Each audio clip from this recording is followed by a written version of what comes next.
what is All Power Books? Hi everyone. All Power Books is a communist bookstore and community space. We're located in West Adams in Los Angeles, California. West Adams is an incredible historic neighborhood with so much rich history and socialist history. So we're super honored to be here in this area. We are, like I said, we're a bookstore and a community space, but the community space is the most important part of All Power. Honestly, we do so much. I'm just looking straight at the camera. No, you're fine. We do so much. Like, we are able to have like community gardens, political education. We offer free healthcare, free groceries every Saturday. We're heavily inspired by like the Black Panther Party. So a lot of the 10-point program is what we're trying to do here to raise consciousness and to meet people's material needs. So, what inspired starting All Power? What led you to do a communist bookstore, and why here? You said it's historic? Yeah. So the story is kind of interesting. I actually was kind of around when I met you while we were out protesting, like years and years ago. A bunch of people, like I was looking for an organization to be a part of. It was right after George Floyd was murdered by police, and I was looking to get organized. I had always had this like socialist kind of like more of like an aesthetic and more of like I had a socialist vibe and it like interest, but I wasn't organized. Yeah. And so around that time I was looking for places. I was floating around different organizations, and I joined an organization that was doing mutual aid, and then during that time, I remember, yeah. Yeah, it was really cool. So it was a self-defense and mutual aid organization.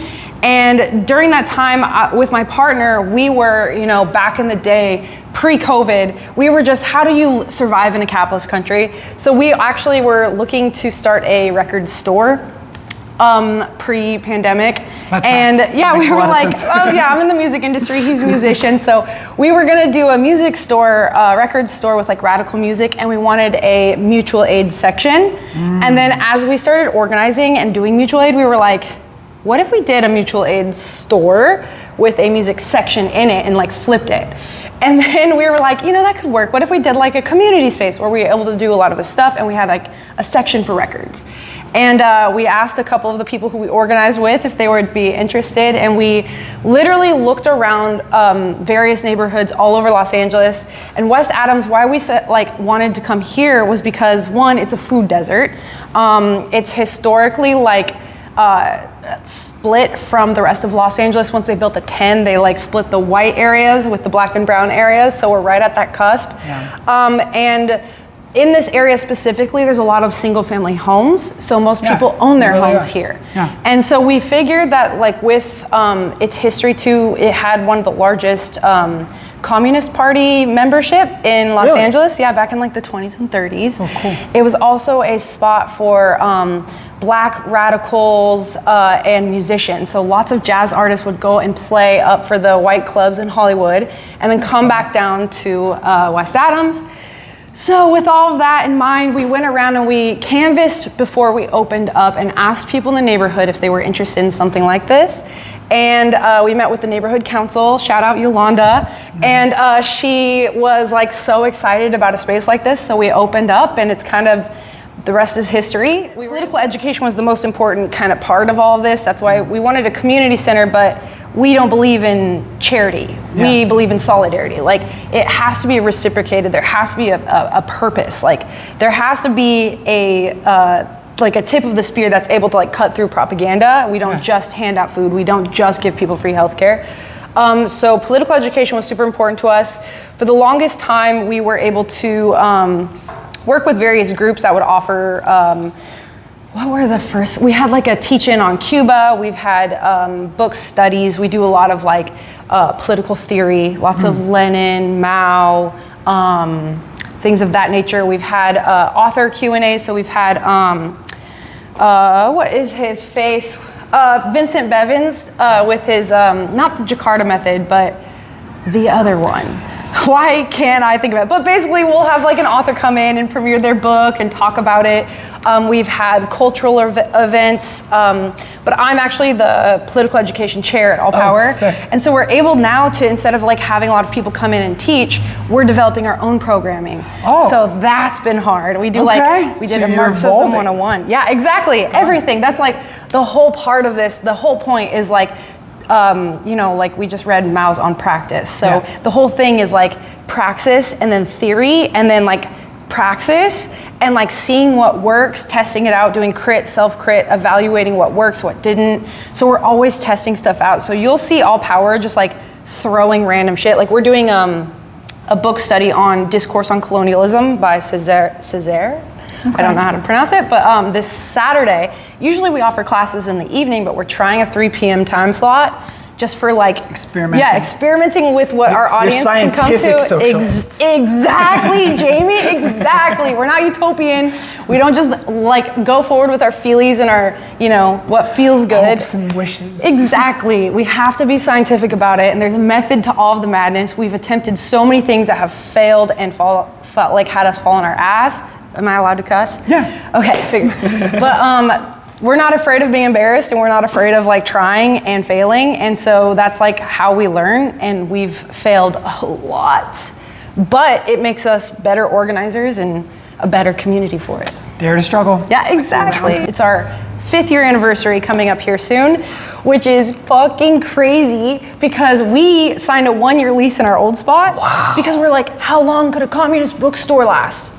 5 years at Yeah, least. I know. And so now we're 5 years, we're like, fuck, we actually have to like lock in and figure out a system. So we're developing internally systems for like, I'm gonna have to now run for my position. I'm gonna have to, we're building Elections. Yeah, exactly. Elections. Democracy, right? We were so authoritarian for way too long. And that's what, there was it's because the people who co-founded the space were closest Sometimes to it. you need a duocracy to get to democracy. Exactly. We had to tighten it up. We had to get everything in place, and now we're able to be able to like have that. Cool. So we have a steering committee, and then we have our different people who are in different positions.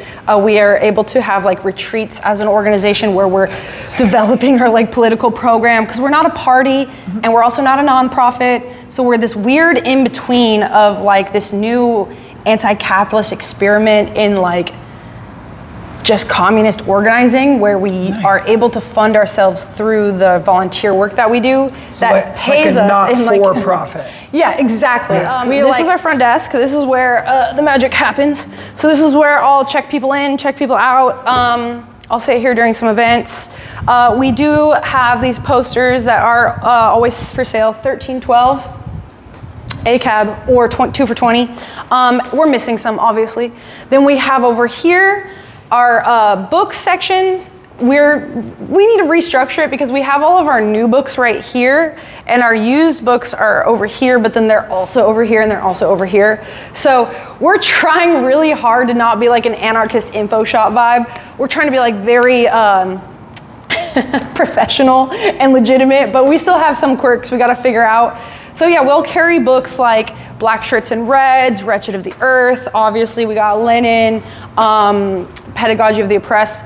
I tried reading this book when I was like a baby leftist, and I was way too dumb for it. I didn't understand a fucking thing, and I was like, outside area, we've got a community garden that you were checking out. You're like, no, zucchinis? You want to show us the community garden? Oh yeah, let's go check that out. Gigi is so funny. What else? Oh yeah, our beautiful mural that K-Chan, our friend, painted. Yeah, so I'll show you the outdoor area.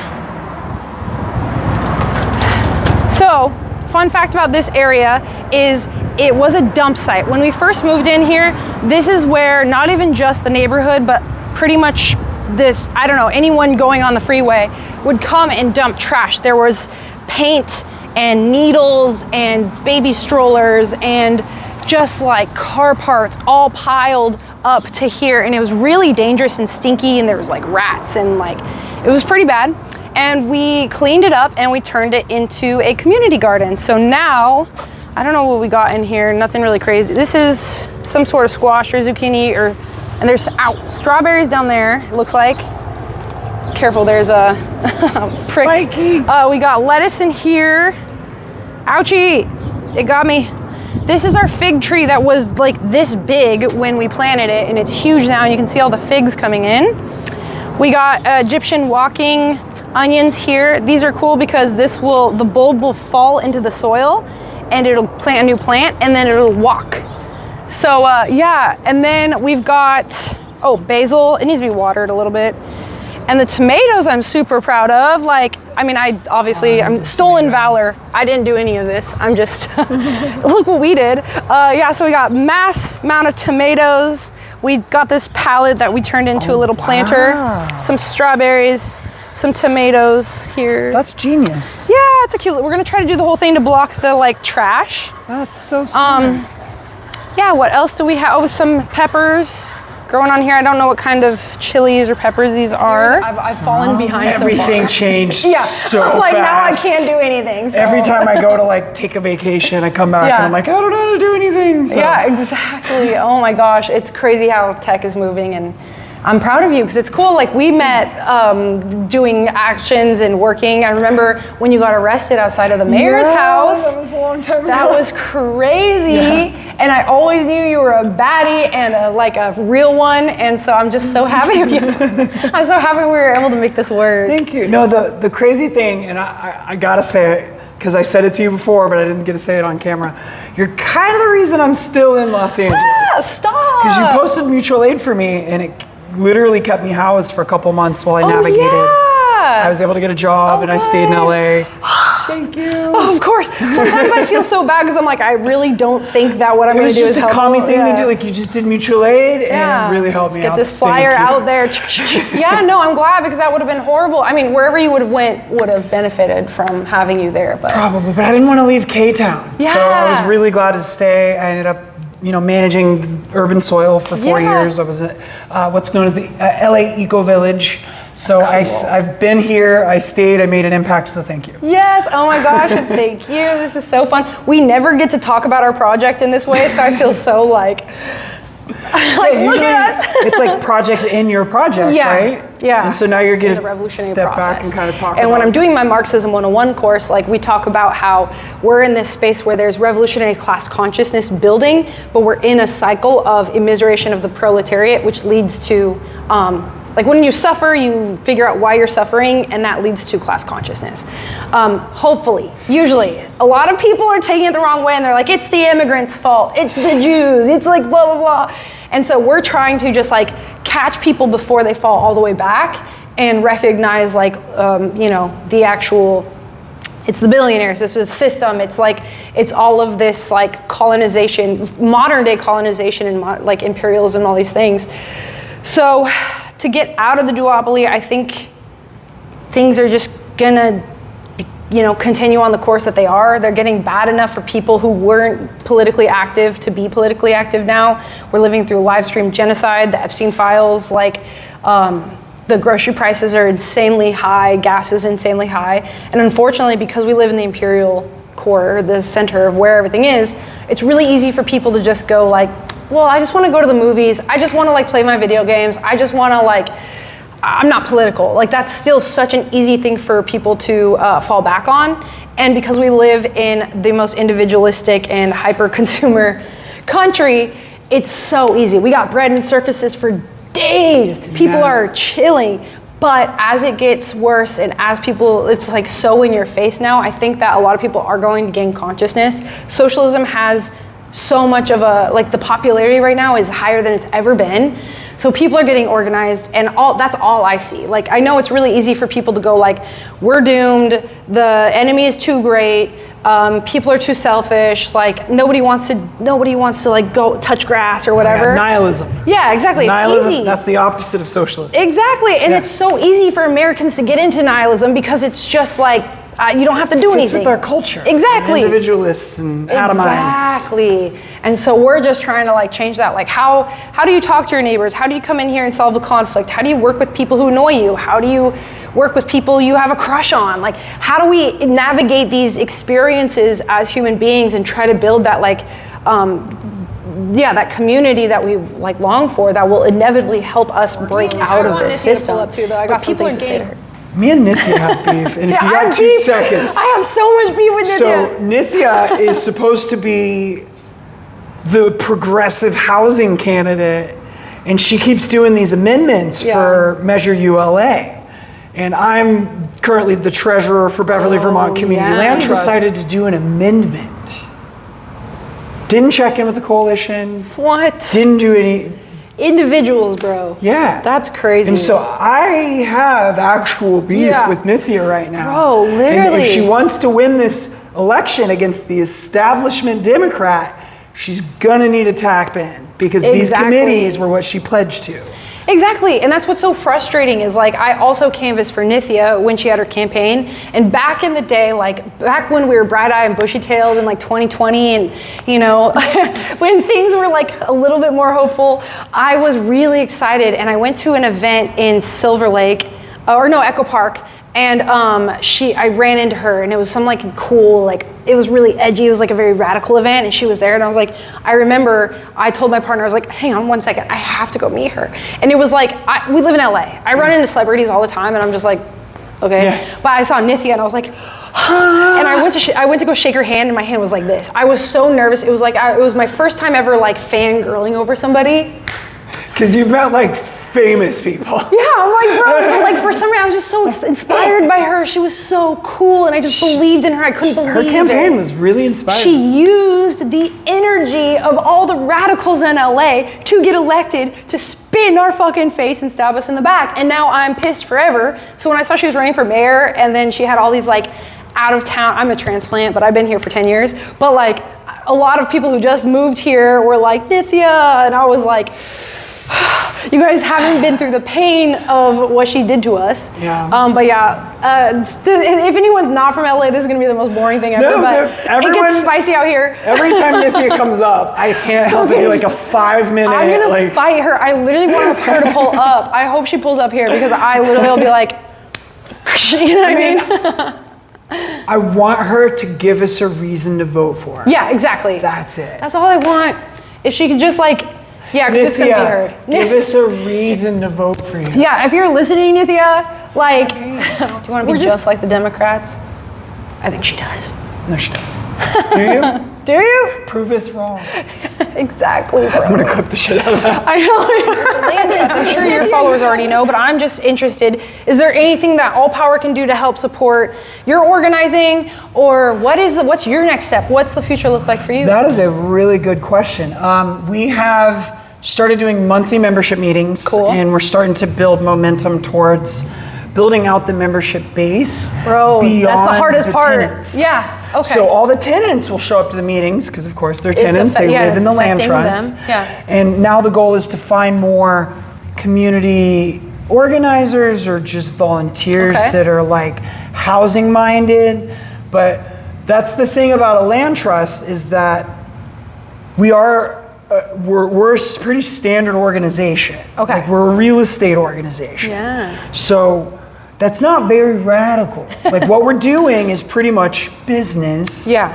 501c3 nonprofit charity stuff. It's not glamorous. It's not radical. World, yeah. But we can do radical stuff with it. Exactly. And so we find ways to do like mutual aid funds, to where we help tenants pay their rent, or if they can't work during the ICE raids. Yeah. We did a tenant crisis fund, to where we literally raised for the people that live in the land trust.